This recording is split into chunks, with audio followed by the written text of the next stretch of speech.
Merhaba, ben Bilge Yıldız. I'm a professor in the departments of Nuclear Science and Engineering and Materials Science and Engineering at Massachusetts Institute of Technology in the US. I'm going to share with you the progress and potential of solid oxide electrolysis cells for producing green, clean hydrogen from water. As many of you may know, electrolysis technologies will play a central role in future energy systems, linking the electric, gas, and thermal grids and providing fuel for the transportation sector. There are a range of electrolysis technologies, and here I argue that SOECs, so solid oxide electrolysis cells, are the most suitable for wider scale adoption.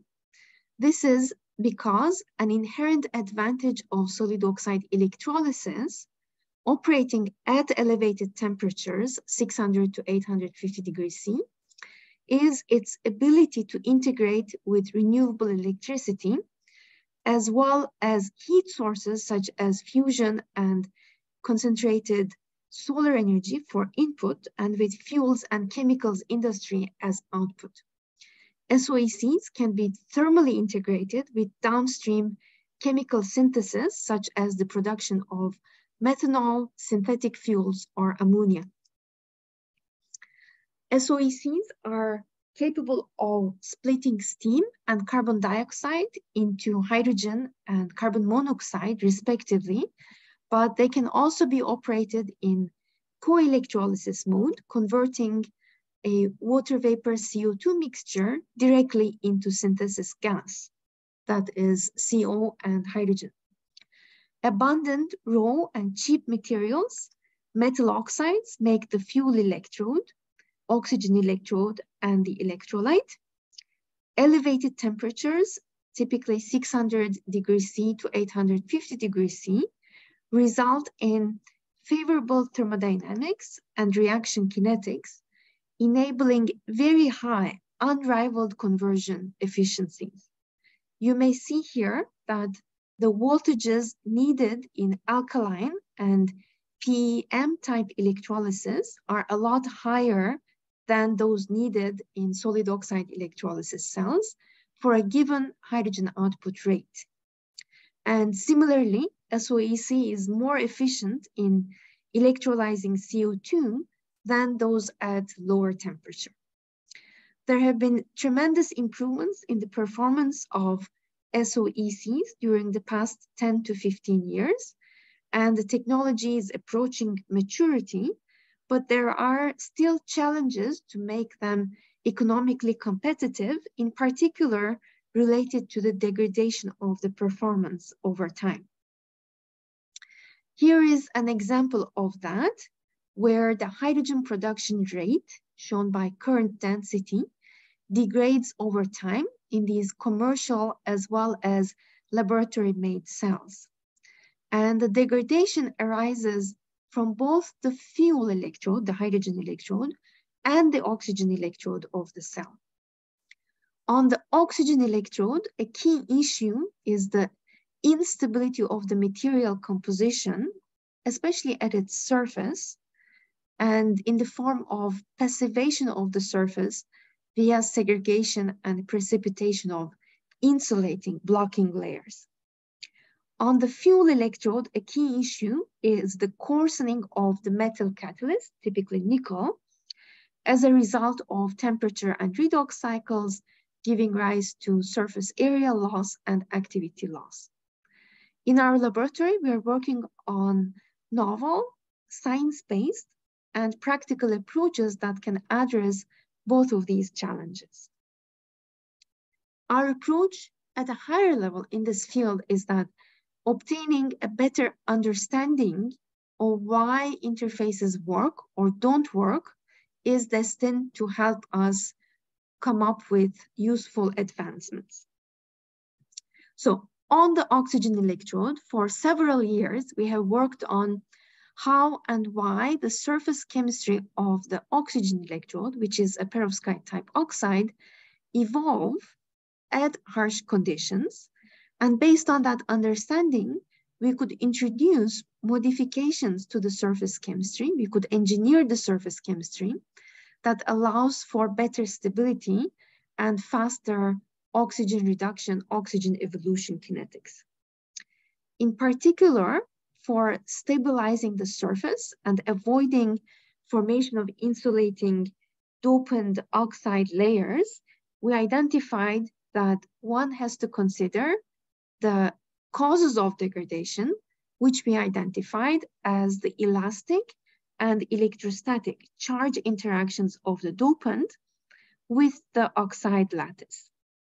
And by systematically tuning the latter, that is the charge interactions, we could show that both the surface chemistry and the surface reactivity can be made both more stable and more active to oxygen exchange.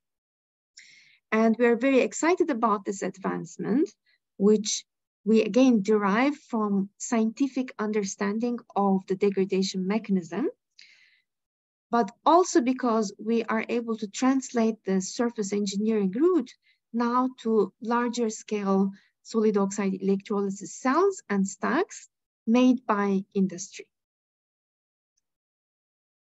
So then let's move to the hydrogen side, hydrogen electrode, so water splitting hydrogen production electrode. And here, a process called metal exsolution has attracted great interest as a means to form stable metal catalyst particles on oxide supports. This involves pretty much phase precipitation of metal particles out of an oxide doped with that metal, typically by using reducing conditions such as hydrogen gas at elevated temperatures. What we form is anchored metal particles into the oxide surface. And these particles activate water splitting reactions. And because they are anchored, they do not coarsen and they do not degrade the activity.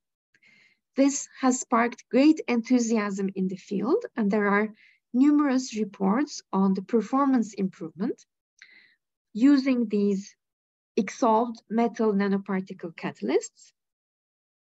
At the same time, the physical factors that control the size and density of such exsolved particles are far from quantified at present. And the goal is to be able to understand the factors that control the outcome, so that we can reduce the particle size, increase particle density, and improve the activity further. For this, we are tuning point defects in the oxide lattice to ultimately tune down the size and increase the density of the metal nanoparticle catalysts. We are leveraging external fields for a given composition, such as mechanical strain, ion beams, as well as electrochemistry, to tune the point defect density and thereby the resulting nanocatalyst morphology. And we are assessing the resulting effects on the amount, size, and distribution of metal nanoparticles on these oxides. Furthermore, we are also revealing that beyond the precipitated metal particles at the surface, the near surface and the bulk of the oxide itself can be significantly affected by the exsolution process. And this promotes new questions for the field for whether and how this altered surface structure may also play a role in the electrocatalytic activity of the host oxide in splitting water vapor and generating hydrogen gas and oxygen anions. And using these external fields, just as an example here, mechanical strain, so elastic strain in the oxide, external radiation fields such as ion beams, we were able to indeed reduce the particle size to the smallest and increase the particle density to the highest that's observed in the field. Moreover, we are able to tune the composition of the particles that we are exsolving, all resulting in more favorable catalyst morphologies that activate water splitting reactions more significantly. So in summary for this already short talk, I have shown to you that an important mechanism of degradation at the oxygen electrode surface is the passivation of the surface with dopant cations. And we have identified the mechanisms behind this degradation mode. And in particular, we have revealed regimes in which the elastic or electrostatic drivers to such degradation takes place. And based on that understanding, we could tune the surface chemistry, surface oxidation state, surface composition, and improve the stability and activity to oxygen exchange. And going forward here, the key question is, what are the atomic structures that we are really forming? So the field has not stopped here. Going forward, we need to understand better the atomic structures that we are forming, understand the resulting reactivity in relation to these atomic structures, and ultimately architect these atomic structures at the surface. On the hydrogen electrode, I have shown to you that we are able to tune point defects as an important knob in the thermodynamics and kinetics of exsolution of the metal catalyst. And we're able to do that tuning by leveraging external fields such as strain, electrochemistry, ion irradiation, and we are building our knowledge base to understand and control the precise role of these external fields so that ultimately we can control these surface metal catalysts down to the single atom or few atom cluster limit, which should give us the highest activity for water splitting and hydrogen production reactions. So I will end here and thank you for listening, and feel free to reach out to me if you have any questions about the content that I have shared. Thank you again and all the best for this conference.